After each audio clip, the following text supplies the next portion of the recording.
Hello everyone, myself Hem Singh Shekhawat, assistant professor, government law college Nagaur. आज constitution of India, Bharat का संविधान, इस सब्जेक्ट के अंदर हम जो टॉपिक डिस्कस करने जा रहे हैं वो है amendment of the Indian constitution, Bharat के संविधान में संशोधन। आर्टिकल 368 अनुच्छेद 368 कि आर्टिकल 368 अनुच्छेद 368 के अंदर भारत के संविधान में संशोधन कौन कर सकता है, संशोधन के लिए क्या प्रोसीजर है और संशोधन कितने प्रकार से हो सकता है, और क्या आर्टिकल 368 के अकॉर्डिंग जो संविधान के अंदर ही पार्ट 3 के द्वारा फंडामेंटल राइट दिए गए हैं, क्या उनमें भी अमेंडमेंट हो सकता है या नहीं। तो इस टॉपिक को हम 2 वीडियो में डिस्कस करेंगे। फर्स्ट कि आर्टिकल 368 के अकॉर्डिंग जो संविधान में संशोधन है वो कौन कर सकता है, किस प्रकार से किया जा सकता है, और जो दूसरा वीडियो हम बनाएंगे उसमें देखेंगे कि क्या आर्टिकल 368 के अकॉर्डिंग संविधान में संशोधन करके फंडामेंटल राइट जो पार्ट 3 के अंदर दिए गए हैं क्या उसमें भी अमेंडमेंट किया जा सकता है या नहीं। जैसा कि हम जानते हैं कि जो इंडिया का कॉन्स्टिट्यूशन है, भारत का संविधान है, वो एक रिटन कॉन्स्टिट्यूशन है। जिस समय भारत का संविधान 1949 में बनकर तैयार हुआ और 1950 में लागू हुआ, तो भारत के जो संविधान निर्माता थे वो इस बात से परिचित थे कि आज जो हमारे देश की जो परिस्थितियां हैं वो भविष्य के अंदर परिस्थितियां रहे यह संभव नहीं है, क्योंकि समय काल देश व परिस्थितियों के अनुसार परिवर्तन आवश्यक है। इसीलिए संविधान में भी संशोधन होना आवश्यक है, मांग व आवश्यकता के अनुसार। तो इसलिए आर्टिकल 368 का प्रोविज़न इंडिया के कॉन्स्टिट्यूशन में रखा गया है, जिससे संविधान में संशोधन किया जा सके। अमेरिका हो गया, ऑस्ट्रेलिया, कनाडा, वहाँ का यदि हम कॉन्स्टिट्यूशन देखें तो उसमें बहुत इजीली अमेंडमेंट नहीं किया जा सकता। संविधान में संशोधन के लिए बहुत ही जटिल प्रक्रिया का पालन करना पड़ता है, जबकि इसके विपरीत जो ब्रिटेन का संविधान है वो बहुत लचीला है और वहाँ की पार्लियामेंट, ब्रिटेन की पार्लियामेंट बहुत इजीली संविधान में अमेंडमेंट कर सकती है। भारत के अंदर कुछ प्रोविज़न ऐसे हैं जिनमें बहुत इजीली अमेंडमेंट किया जा सकता है, कुछ प्रोविज़न्स ऐसे भी है जिसमें इजीली अमेंडमेंट नहीं किया जा सकता, विशेष प्रक्रिया को अपनाना पड़ता है। तो कुल मिलाकर देखें तो भारत का संविधान अमेंडमेंट की दृष्टि से लचीले और कठोरतापन का मिश्रण है। आर्टिकल 368 के अकॉर्डिंग जो संविधान में अमेंडमेंट है वो कौन कर सकता है, पहला क्वेश्चन यही आता है। एक चीज़ हो कि जो संविधान में अमेंडमेंट हुए तो पहला अमेंडमेंट कब हुआ, तो पहला अमेंडमेंट हुआ था 1951 के अंदर, 1951 में, जबकि लास्ट जो अमेंडमेंट हुआ है वो है 104वां संविधान संशोधन, जिसके द्वारा संसद में अनुसूचित जाति और अनुसूचित जनजाति के लिए जो आरक्षण की व्यवस्था है वो 10 साल आगे के लिए और बढ़ा दी गई है। इससे पहले EWS के लिए रिजर्वेशन हुआ, उसके लिए अमेंडमेंट किया गया 103, GST से रिलेटेड, तो समय समय पर अमेंडमेंट होते रहते हैं। तो संविधान में संशोधन कौन कर सकता है, तो कॉन्स्टिट्यूशन के अंदर अमेंडमेंट की जो पावर है वो केवल पार्लियामेंट, संसद को दी गई है। यानी जो राज्य के विधानमंडल है वो संविधान में अमेंडमेंट नहीं कर सकते, उनको ये पावर नहीं है कि वो संविधान में संशोधन कर सके। तो संविधान में संशोधन केवल संसद के द्वारा किया जा सकता है। जैसा कि हम जानते हैं कि संसद के 2 हाउस है, 2 सदन है, लोकसभा और राज्यसभा। तो जो संविधान का संशोधन है उससे रिलेटेड जो बिल लेकर आया जाएगा वो लोकसभा में भी पहले पेश किया जा सकता है या राज्यसभा में भी पेश किया जा सकता है। ये जरूरी नहीं है कि पहले बिल लोकसभा में पेश हो या पहले राज्यसभा में हो।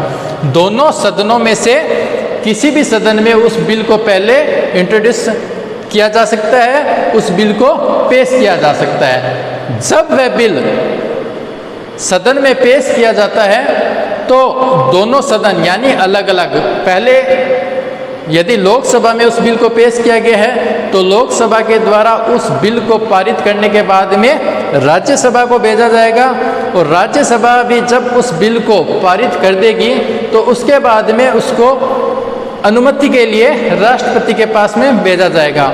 यानी कहने का मतलब है कि दोनों लोकसभा और राज्यसभा के द्वारा अलग अलग उस बिल को पारित किया जाना आवश्यक है। जब वह बिल लोकसभा और राज्यसभा दोनों सदनों के द्वारा पारित हो जाता है तो उसके बाद में उस बिल को राष्ट्रपति के पास में अनुमति के लिए भेजा जाता है। और राष्ट्रपति के पास में जब उस बिल को परमिशन के लिए भेजा जाएगा तो राष्ट्रपति उस बिल पर परमिशन देने के लिए बाध्य है। जो साधारण बिल होता है उसको जब राष्ट्रपति के पास में भेजा जाता है तो राष्ट्रपति उस बिल को पुनर्विचार के लिए सदन को भेज सकता है, परंतु संविधान में संशोधन से रिलेटेड यदि कोई बिल उस राष्ट्रपति के पास अनुमति के लिए आता है तो राष्ट्रपति उस बिल पर अनुमति देने के लिए बाध्य है। यदि संविधान में संशोधन से संबंधित कोई बिल है जिस पर लोकसभा और राज्यसभा में किसी प्रकार का कोई विरोधाभास है तो उस कंडीशन के अंदर राष्ट्रपति दोनों सदनों की जॉइंट बैठक नहीं बुला सकता। जबकि साधारण बिल के अंदर यदि विरोधाभास है तो जॉइंट बैठक राष्ट्रपति के द्वारा बुलाई जा सकती है।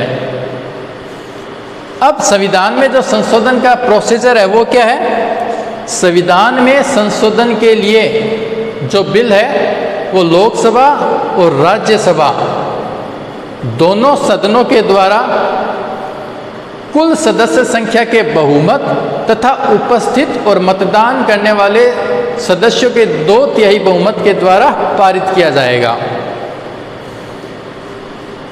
यानी संविधान में संशोधन से संबंधित जो बिल लोकसभा में पेश किया गया है तो लोकसभा की जितनी कुल सदस्य संख्या है उस सदस्य संख्या के बहुमत के द्वारा, जैसे लोकसभा की सदस्य संख्या कितनी है 543, तो उसका बहुमत कितना होगा? उसका बहुमत होगा 272।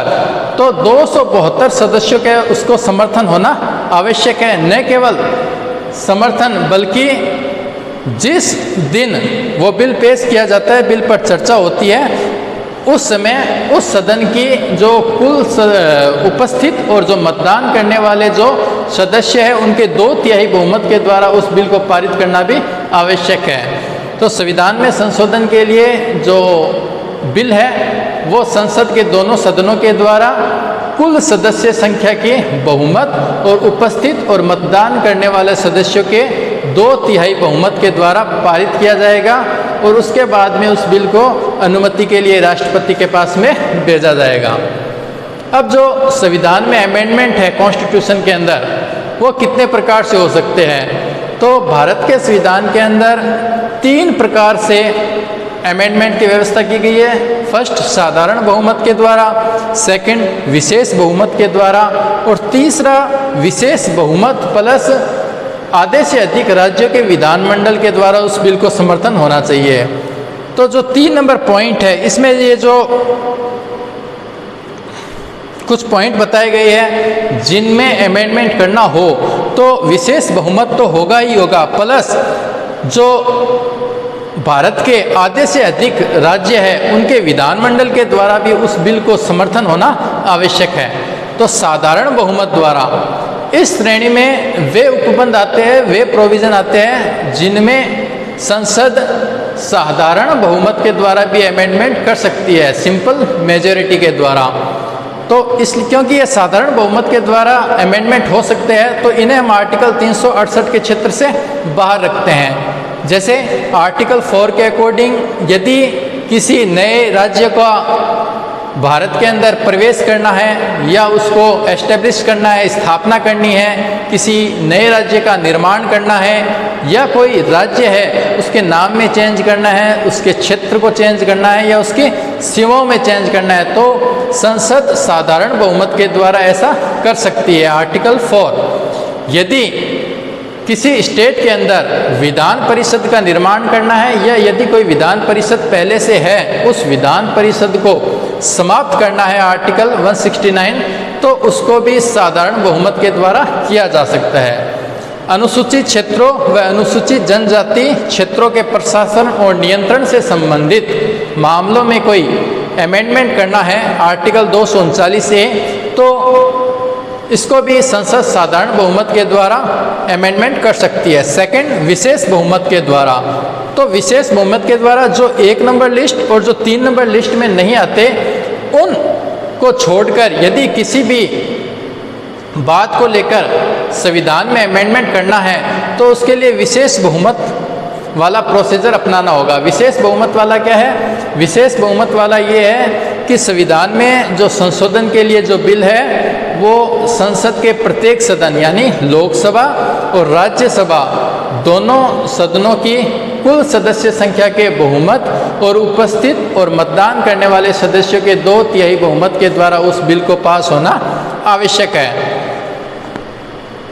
तीसरा, विशेष बहुमत व आधे से अधिक राज्यों के विधानमंडल के समर्थन के द्वारा। यदि भारत के राष्ट्रपति के निर्वाचन से संबंधित किसी मामले में अमेंडमेंट करना हो या संघ और राज्य की कार्यपालिका शक्ति का विस्तार करना हो या संघ, यूनियन और राज्य की न्यायपालिका, सुप्रीम कोर्ट, हाई कोर्ट, इनसे रिलेटेड किसी प्रोविजन में अमेंडमेंट करना हो या संघ व राज्य के मध्य जो विधायी शक्तियों का वितरण है उससे रिलेटेड कोई प्रोविजन हो या संसद में राज्यों का प्रतिनिधित्व या भारतीय संविधान की जो 7वीं अनुसूची है, संघ सूची, राज्य सूची और समवर्ती सूची, उनसे रिलेटेड किसी प्रोविजन में अमेंड करना हो या आर्टिकल 368 के उपबंधों में ही कोई अमेंडमेंट करना हो, तो इसके लिए विशेष बहुमत की आवश्यकता तो होगी ही होगी, प्लस कम से कम आधे से अधिक राज्यों के विधानमंडल के द्वारा भी उस बिल को